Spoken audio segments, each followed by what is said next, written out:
నేను కోలుకొని ఇంట్లో అడుగుపెట్టేంత వరకు మీరంతా నా పక్కనే ఉన్నారన్నయ్య.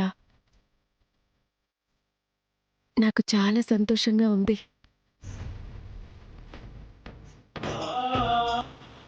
అదేంటమ్మా, నువ్వు మా అందరికీ ప్రాణం. నువ్వు సంతోషంగా ఉంటేనే మేము ఇక్కడ ఆనందంగా ఉంటాం కదమ్మా.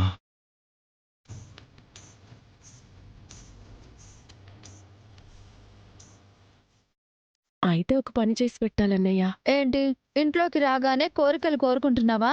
ఇప్పటికే మీ అన్నయ్య నీకోసం చాలానే చేశాడు. ఆ విషయం తెలుసా? ఇది నా కోసం కాదు వదినా. మరి ఎవరి కోసం? ఆ పుట్టబోయే బిడ్డ కోసం అయ్యుంటుంది శివ. లేదు, ఆ బిడ్డ తండ్రి అయినా దేవాబావ కోసం.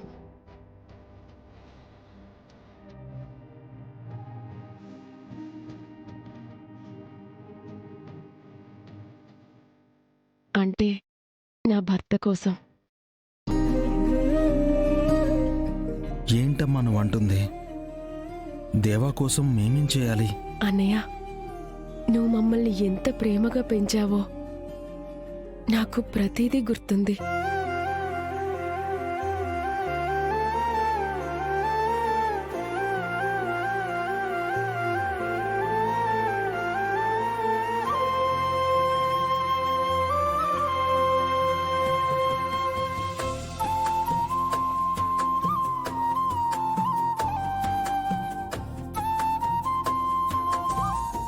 మాకేదైనా అయితే నువ్వు బాధపడ్డావు.